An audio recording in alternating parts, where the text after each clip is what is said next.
दुनिया का पहला शहर कौन सा था? इंसान। जी हाँ, एक इंसान को बादशाह बनने का तसव्वुर किसने दिया? किसने बताया कि एक इंसान दूसरे इंसान से अफजल यानी कि ऊंचा यानी कि बड़ा हो सकता है? ये चीज़ किसने बताई कि इंसानों के दरमियान में एक किंग, एक बादशाह या क्वीन होनी चाहिए ताकि इंसानों के दरमियान में हारमनी रहे, वो आपस में मिलजुल कर रहें? ये किसने बताया है कि किंग को किस तरीके से चुना जाएगा, बादशाह, राजा, महाराजा कैसे बनेगा? तो जी, सुमेरियन के अंदर से एक टैबलेट मिली है, उसके अंदर ये सारी चीज़ें लिखी हुई हैं और उस टैबलेट को कहा जाता है एरिडो जेनेसिस टैबलेट। तो आज हम एरिडो जेनेसिस टैबलेट के बारे में बात करेंगे।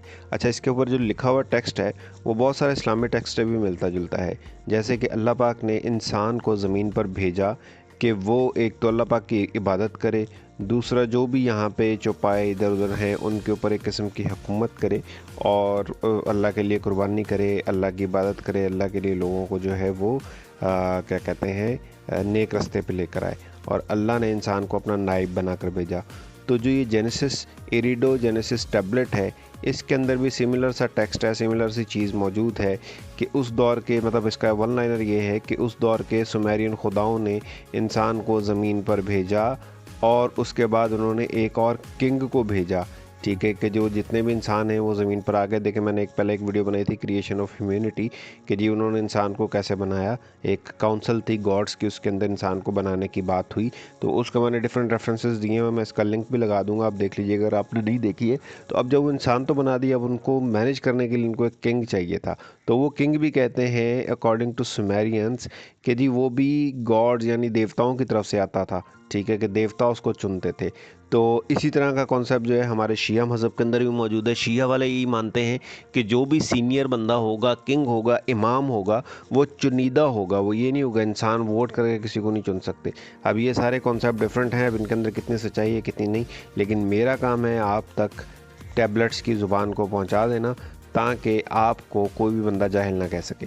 अच्छा जी, आगे चलते हैं। अच्छा, एरिडो जेनेसिस टैबलेट जो है ये तकरीबन 1600 कबल मसीह, अगर मैं आज से लगाऊं तो 3600 साल पहले जो है वो मिली। इसका कुछ टैक्स हमें मिला है, कुछ टैक्स ये है कि उन्होंने वो जुमला एक पूरा हो रहा था तो उसको वो ख़ुद से मुकम्मल कर लिया, यानी कि एक आइडिया होता है ना कि इसके बाद ये आएगा। और इस तख्ती के अंदर लिखा हुआ है कि सबसे पहला जो सिटी था वो एरिडो था। एरिडो एरिडो जो है वो सुमेर का एक सिटी था। सुमेर कहाँ है? मेसोपोटामिया। मेसोपोटामिया जो है वो पूरा इलाका कहलाता है। सुमेर जो है वो उसकी एक तहज़ीब थी, एक बादशाहत थी, एक डायनेस्टी थी। ये सारी चीज़ें आपको जो है वो मेरी वीडियोस के अंदर मिल जाएंगी। मेसोपोटामिया और सुमेर के ऊपर मैंने अलग अलग वीडियोस बनाई हुई हैं। इस तख्ती के ऊपर, इस पत्थर की तख्ती के ऊपर सबसे पहले तो ये लिखा हुआ है कि जी एरिडो दुनिया का पहला शहर था। ठीक है, वो यानी कि बनवाया गया। दूसरा ये लिखा हुआ है कि जी क्या कहते हैं, खुदा का क्या रोल होगा, कि क्या खुदा क्या करेंगे, यानी जो देवता थे वो बेसिकली क्या थे, वो क्या करेंगे, उनका क्या रोल होगा इंसानों के दरमियान में। ठीक है, फिर तीसरा उसके अंदर कॉन्सेप्ट लिखा हुआ है कि किंगशिप यानी बादशाह कौन बनेगा इंसानों के अंदर। क्या कोई भी आम बंदा वोट देकर बादशाह बन सकता है या ये खुदा की तरफ से ही आएगा? और इसके बाद इसका एक कॉन्सेप्ट ये भी है क्रिएशन ऑफ ह्यूमैनिटी, के इंसान कैसे बना। अच्छा, क्रिएशन ऑफ ह्यूमैनिटी पे एक वीडियो बन चुकी हुई है, तो वो अगर आप देख लेंगे तो आपको जो है इसमें काफ़ी तशफ़ी हो जाएगी। एरिडो जो है इसका जो मीनिंग है माइटी प्लेस, यानी कि ताकतवर प्लेस, ताकतवर जगह, या इसको आप कह सकते हैं सिटी ऑफ किंग्स, बादशाहों का शहर, बादशाहों का शहर। अच्छा, एरिडो जेनेसिस ये कहती है कि जब गॉड्स ने ह्यूमन को क्रिएट कर लिया, इंसानों को बना लिया, जो देवता थे, जो एक डिवाइन काउंसिल थी, एक ऐसी काउंसिल थी जिसमें बहुत सारे खुदा बैठे हुए थे और उन्होंने वहाँ पर इंसान को बनाने का जो है वो इरादा किया। और फिर डिफरेंट टेक्स्ट के अंदर, यानी कि जो हमारा इब्राहिमिक मज़ाहिब हैं उसके अंदर एक जेनेसिस बुक है, उसने उसको डिफरेंट तरीके से डिफ़ाइन किया। कुरान ने डिफरेंट तरीके से डिफ़ाइन किया और जो सुमेरियंस हैं इनकी जो टैबलेट्स हैं उन्होंने उसको डिफरेंट तरीके से डिफ़ाइन किया, और वो वीडियो के अंदर आपको मिल जाएंगे।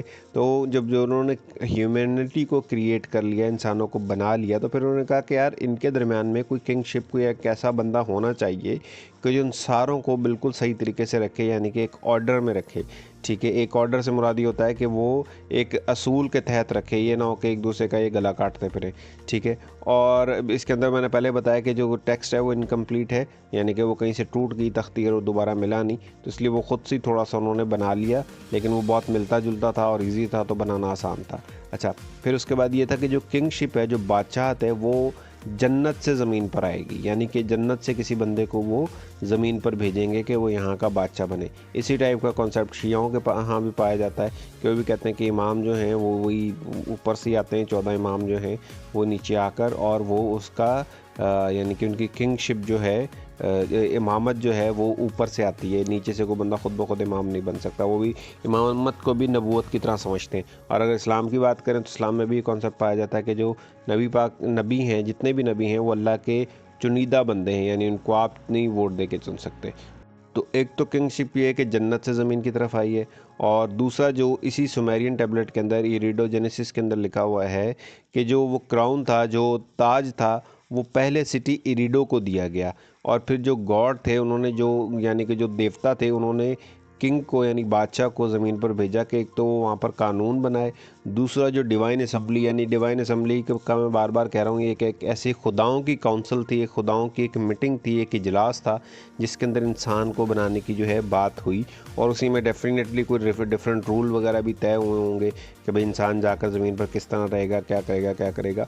ठीक है, तो खुदाओं ने यानी कि पहले तो इंसान को बनाया, फिर उसके बाद एक बादशाह भेजा जन्नत से, और उसकी जो ज़िम्मेदारी लगाई कि जो डिवाइन काउंसिल के अंदर, डिवाइन असम्बली के अंदर जो खुदाओं का इजलास या मीटिंग थी, उसके अंदर जो रूल तय किए गए इंसानों के लिए, वो रूल जो है इंसानों के ऊपर जाकर अप्लाई कर दे, इम्प्लीमेंट कर दे, और उनके ऊपर जो है वो रूल लगा दे कि इसके मुताबिक आप जियोगे, ताकि इंसान आपस में झगड़े बिना सुकून से, अमन से, आतिशी से, और जो है वो क्या कहते हैं, शांति के साथ रह सकें। अच्छा, अब इसमें जो कुछ की पॉइंट्स आ जाते हैं वो ये आ जाता है कि जो भी किंगशिप यानी बादशाहत है, वो सिर्फ़ और सिर्फ डिवाइन राइट, यानी कि अल्लाह या गॉड्स या देवताओं की तरफ से ही भेजा गया हो, यानी कि बादशाह जो भी होगा वो सिर्फ खुदाओं की तरफ से भेजा गया हो। अच्छा, अब यहाँ पर मैं थोड़ा सा रुकना चाहूँगा। पहला ये कॉन्सेप्ट है, शियों में इमाम हमेशा ऊपर से आता है। दूसरा कॉन्सेप्ट मुसलमानों के अंदर है कि जो नबी हैं वो चुनीदा बंदे होते हैं। तीसरा कॉन्सेप्ट ये है कि जो हमारे ये 2 नंबर किस्म के बादशाह हैं, जो पाकिस्तान में और इंडिया में सैयद या ब्राह्मण बने फिरते हैं, ठीक है, ये इन लोगों ने ख़ुद को खुदा के साथ एसोसिएट इसलिए कर लिया कि लोग इनकी अनकंडीशनल, बिना कोई सवाल पूछे जो है वो खिदमत करते रहें। एक मूवी भी अभी इंडिया की आई है, जिसके अंदर जो है चरम के हिसाब से कोई एक, यानी कि एक इनका रिचुअल है, एक मजहबी रस्म है, वो की जाती है। महाराजा उस मूवी का नाम है। उसके अंदर एक खातून जिसको महाराजा जो है ना चुन लेते हैं, तो उसको महाराजा के पास भेज दिया जाता है एक रात या कुछ समय के लिए, ताकि उसकी चरम मुझे जो लगता है, जो इसको हम कहते हैं ना खाल का नाम होता है चरम, यानी कि चरम सेवा उसको कहा गया है। तो चरम सेवा जो है वो, यानी कि वो बादशाह ने ख़ुद ही अपने ऊपर बना ली कि जी मैं खुदा का वो भेजा हुआ हूँ, तो मेरी चरम सेवा, यानी कि मेरे जिस्म को जो भी ज़रूरियात है वो कोई लड़की आके पूरी करे। तो मुझे ये लगता है कि ये जो है, एक तो बिल्कुल जेन्युइन कॉन्सेप्ट है कि नबी चुनीदा होते हैं। दूसरा कॉन्सेप्ट ये शियों की तरफ से आता है कि इमाम जो हैं वो अल्लाह की तरफ से भेजे गए हैं। और तीसरा ये सुमेरियन टैबलेट्स में भी कहा कि बादशाह हमेशा जन्नत से खुदा का या देवताओं का बनाया हुआ ही होगा। तो ये एक पॉइंट था। और दूसरा की पॉइंट इसके अंदर यह था कि इरिडो के अंदर जो है किंगशिप जो है लैंड करेगी, यानी कि इरिडो को जो है पहला शहर कहा गया और वहाँ पर पहला बादशाह बनाया गया। ठीक है कि जी, यानी कि ये बादशाहों का शहर इसको इसलिए कहा गया। तो ये दूसरा है। और वो जो बादशाह वहाँ जाएगा वो खुदाओं का नुमाइंदा होगा और इंसानों के दरमियान फ़ैसला करने वाला होगा। अच्छा, इसमें बादशाह के रोल भी बताए गए हैं। पहला रोल तो ये है कि इंसान डायरेक्ट खुदा तक नहीं पहुंच सकता, उसको बादशाह के थ्रू से पहुंचना होगा। तो बादशाह बेसिकली देवताओं और इंसानों के दरमियान में एक कड़ी होगी। अब ये हमारे जो पीर फ़कीर वगैरह हैं, ये कॉन्सेप्ट वही सुमेरियन टैबलेट पढ़ के शायद पढ़ के लेकर आए हैं। फिर है जो कुदरत के कानून हैं, जो उस असम्बली में जो खुदाओं की एक बैठक हुई थी, उसके अंदर जो कानून उन्होंने बनाए हैं, वो कानून जो है वो इंसानों के ऊपर ये बादशाह जो है वो लागू करेगा। और फिर उसके अलावा जो है इंसानों से बड़े बड़े मंदिर, महल और रास्ते और खेत खलियान बनवाएगा, और उनसे जो पैदावार आएगी, जो यील्ड आएगी, जो फसल उनसे आएगी, ठीक है, जो उसका फल होगा, तो उसकी जो है वो खुदाओं के सामने कुर्बानी करेगा। देखिए हमारे इस्लाम के अंदर भी जो है एक चीज़ है कि जी हज़रत इब्राहीम अलैहिस्सलाम को कुर्बानी का कहा गया, सही है। इसी तरीके से और भी बाल देवता पे एक मैंने मूवी बनाई है जो बच्चों की बेसिकली कुर्बानी मांगता था।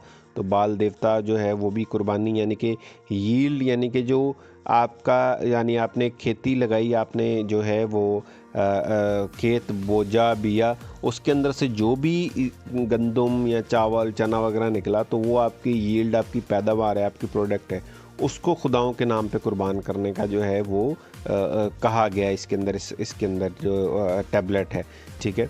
तो इसी तरीके से जो इंसान का बच्चा पैदा होता है वो भी बेसिकली जो है इनकी एक पैदावार ही होती है। तो वो फिर इस पैदावार को यानी कि और सीरियस लिया गया, और बच्चों को भी जो है ना लोगों ने कुर्बान किया, कुर्बानी दी खुदाओं को खुश करने के लिए। तो बेसिकली ये तीन जो हैं वो किंग के रूल थे जो जन्नत से खुदाओं ने भेजा, कि एक तो वो इंसानों और खुदाओं के दरमियान में राब्ता का ज़रिया बने, दूसरा वो ये करे कि जो खुदाई इस रूल हैं, खुदाई कानून हैं, असूल हैं, उनको इंसानों पे इम्प्लीमेंट करे, तीसरा वो ये कि इंसानों से मेहनत करवाए और उसी मेहनत का जो फल हो उसकी कुर्बानी करवाए खुदाओं के लिए। अच्छा, सुमेरियन टैबलेट के अंदर एक चीज़ ये बताई गई कि जो इंसान का प्राइमरी रोल है, जो एक इंसान की वजह पैदाइश है, वो खुदाओं की सेवा करना है, खुदाओं की खिदमत करना है, खुदाओं को खुश रखना है। इसी से मिलता जुलता कॉन्सेप्ट इसके अंदर भी है कि इंसान जो है वो ज़मीन पर आता है अल्लाह की इबादत के लिए, ठीक है। तो ये एक कॉन्सेप्ट भी है। अब ये सुमेरियंस ने कॉन्सेप्ट इस्लाम से लिया, ये इस्लाम ने कॉन्सेप्ट सुमेरियन से लिया, ये एक डिबेट मुल्हिद कर सकते हैं, ठीक है। लेकिन मुल्हिदीन को सबसे पहला क्वेश्चन जो आएगा वो ये आएगा कि क्या सुमेरियन टैबलेट का तर्जुमा ठीक तरीके से किया गया, क्या उन अल्फाज का वही मतलब है जो लिखा गया है, या ये किसी और तर्जुमा करने वाले ने अपना कोई बीच में लुच तल दिया है। तो बहुत सारे क्वेश्चंस हैं जो इसके अंदर जो है वो अगर सब मर्ज होंगे, पूछे जाएंगे, अगर डिबेट होगी तो वो ये चीज़ फिर पता चलेगी। लेकिन बहरहाल मुल्हिदीन को जो है वो कुछ एक पॉइंट मिल गया है कि देखें जी इस्लाम तो सुमेरियन टैबलेट से जो है कॉपी वाला, के सुमेरियन टैबलेट अभी आकर मिलना शुरू हुई हैं लोगों ने जब खुदाई की है, और 1400 साल पहले इस्लाम के बारे में बातचीत हो गई हुई थी। एक थोड़ा सा मिलता जुलता कॉन्सेप्ट ये भी है कि बहुत पहले हमें पता था कि हनूनाकी ज़मीन पर आए और उन्होंने इंसानों को अपना ग़ुलाम बनाया, और हनूनाकी भी सुमेरियन तहज़ीब में खुदा ही कहलाते हैं। तो देखें ये मिलता जुलता कॉन्सेप्ट है कि यानी कि इंसान जो है वो आसमान से आने वालों का खिदमत गुजार है। अब इसमें एक इंटरेस्टिंग सा फैक्ट ये आ जाता है कि जो सुमेरियंस थे वो ये मानते थे कि अगर हमने बादशाह की खिदमत ना की और कुर्बानियाँ ना दी तो हम में से जो खुदा है वो चला जाएगा, यानी देवताओं का जो आशीर्वाद है, देवताओं का जो हम पे करम है वो हमसे रूठ जाएगा। इसलिए वो रिलीजियसली यानी कि रेगुलरली और पूरी पाबंदी के साथ कुर्बानियाँ देते थे और बादशाहों की खिदमत करते थे, जैसे आजकल हम झूठे सैयदों की कर रहे होते हैं, और इसी तरीके से ब्राह्मणों की हो रही होती है इंडिया के अंदर। और वहाँ के लोग यही समझते थे और ठीक भी समझते थे कि अगर उनके दरमियान में कोई एक किंग नहीं होगा, आपको भी पता है कोई एक रूल बनाने वाला और उसके ऊपर चलाने वाला नहीं होगा, लेकिन ये ज़रूर है कि वो रूल उसके ऊपर भी लागू हो। अगर उसके ऊपर लागू नहीं होगा तो वो कभी भी इंसाफ से काम नहीं लेगा। हमारे जो इस्लाम के अंदर अगर बात करें तो नबी पाक सल्लल्लाहु अलैहि वसल्लम जो बाकियों के लिए रूल बनाते थे वो ख़ुद पे भी लागू करते थे। इसी तरीके से और जहाँ पर भी जो भी जगह पर आप चले जाएँ, जो अच्छा बादशाह गुजरा है वो यही करता था, या अच्छा रहनुमा, कि वो रूल सबसे पहले अपने ऊपर लागू करता था, फिर वो अगली जगह पे देता था। तो जो सुमेरियंस हैं उनके अंदर मिथ यही थी कि जो बादशाह है ये हमेशा ऊपर से आता है। जैसे तरीके से मुसलमानों में भी है कि जो नबी है वो हमेशा चुनिंदा होता है, कोई भी अपने अमल से ख़ुद नबी नहीं बन सकता। और फिर ये एक थ्योरी भी बहुत जगह पे पाई जाती है कि कुछ जो है डिवाइन राइट्स होते हैं, यानी कि कुछ खुदा की तरफ से दिए गए जो है इख्तियारात होते हैं बादशाहों को। अब मुझे तो ये लगता है इन्होंने खुद ही एक बात गढ़ी हुई है किसी भी किस्म की जो है इस्तिस्ना लेने के लिए, किसी भी किस्म के कानून के ताबे ना होने के लिए उन्होंने कहा हुआ कि जी हमें तो डिवाइन राइट है। बहुत सारे रोमन्स जो थे या इस तरीके से और बहुत सारे थे, उस्मानी भी अपने, वो बहुत सारे बादशाह जो हैं बहुत सारों को कत्ल कर देते थे और उनके ऊपर कोई मुकदमा कोई चीज़ नहीं हो सकती थी। वो यही कहते थे कि जी ये हमारा डिवाइन राइट है, हम मतलब अल्लाह की तरफ से भेजे गए हैं या देवताओं की तरफ भेजे गए, हम किसी को भी मार सकते हैं। तो ये थी बेसिकली जो है वीडियो पूरी, और इसके अंदर जो है हमने डिफरेंट चीज़ों के बारे में, डिफरेंट कॉन्सेप्ट के बारे में जो पहले से चले आ रहे हैं, ठीक है, उनके बारे में हमने बात की, पढ़ा, देखा और उसको सुना। सही है। और नेक्स्ट जो है हम किसी और चीज़ पे वीडियो बनाएंगे। इन वीडियोस का मे भी बहुत ज़्यादा इंटरेस्टिंग ना हो, लेकिन आपको सिर्फ एक बेस क्रिएट करना है, ताकि आप जब मेरे चैनल पे आगे जाएं और मज़ीद थोड़ी सी एडवांस वीडियोस आपके पास आएँ, तो आप पूरी तरीके से एजुकेटेड हों कि हाँ यार ये चीज़ें हमें पता हैं, अब उसकी बेस के ऊपर नया क्या कॉन्सेप्ट आया, किस तरीके से लोगों ने उसको आगे फर्दर बनाया। अगर मैं रेफरेंसेस की बात करूं कि ये किस तरीके से कैसे छपे, तो यूनिवर्सिटी ऑफ शिकागो के अंदर इसके ऊपर रिसर्च हुई है। 1992 के अंदर एक बुक लिखी गई है, writing reasoning and gods, writing reasoning and gods, internet पे आपको मिल जाएगी। फिर क्रैमर जो है ये सुमेरियोलॉजिस्ट हैं, ठीक है, इसने बहुत सारी रिसर्च की हुई है, the Sumerians, there history and culture and characters, ये एक इसकी बुक है। इसने यूनिवर्सिटी ऑफ शिकागो प्रेस के अंदर काम किया था 1963 के अंदर। फिर उसके बाद इसने जो है और एक आई है, ब्लैक है, जर्मी है, और ब्लैक, जर्मी एंड ग्रीन, ये एक अलग से कोई बुक वगैरह है, वो उसके अंदर जो है काफ़ी सारी चीज़ें मौजूद हैं। फिर है demon and symbol of ancient Mesopotamia, ये ब्रिटिश म्यूज़ियम के अंदर जो है शाया हुआ था, ब्रिटिश म्यूज़ियम प्रेस के अंदर 1992 में। तो इसके रेफरेंसेस काफ़ी सारे मौजूद हैं, यानी कि ये बातें ऐसी हैं कि जो मैं ख़ुद से नहीं कर रहा, बल्कि इनके प्रॉपरली रेफरेंसेस मौजूद हैं। तो जी मासलामा आज के लिए, ठीक है, बल्कि ये वीडियो जो है 3 हिस्सों पे मौजूद है, सॉरी 4 डेज़ की मौजूद है, 4 पार्ट्स डिफरेंट पार्ट के अंदर मौजूद है। तो आज आखिरी पार्ट था, वो आप लोगों ने सुना। अब नेक्स्ट हम किसी और पार्ट के ऊपर जाएंगे इंशाल्लाह, और वो आपको आइडिया होगा कि पुराने लोग किस तरीके से करते थे। इसके अलावा जैसे ही मेरे 1000 सब्सक्राइबर होते हैं, तो मैं एक न्यू वीडियो जो है वो मैं बनाऊंगा। मैंने 60 वीडियोस बना रखी हुई हैं, सही है। वो जो 60 वीडियोस हैं वो बेसिकली आपको पुरानी सारी सिविलाइजेशन से मिलाएंगी। वो एक टाइम मशीन की तरह है कि अगर आप उसमें बैठ जाएंगे तो आप पुरानी सारी सिविलाइजेशंस देख लेंगे, ठीक है। तो वो मैं तभी अपलोड करूँगा जब मेरे एटलीस्ट 1000 सब्सक्राइबर हो जाएंगे, क्योंकि उनके ऊपर मेहनत हुई है, तो थोड़े से लोग देखें तो सही, ठीक है। तो तब तक के लिए मासलामा, और मिलते हैं। इंडिया के भी मेरे दोस्तों को बहुत बहुत जो है नमस्कार, और मेरी इनसे गुजारिश है सारों से कि मेरे साथ जुड़ें और नीचे कमेंट भी करते रहें, और अपना कोई क्वेश्चन हो तो वो भी पूछते रहें। अल्लाह हाफिज़, मासलामा, नमस्कार।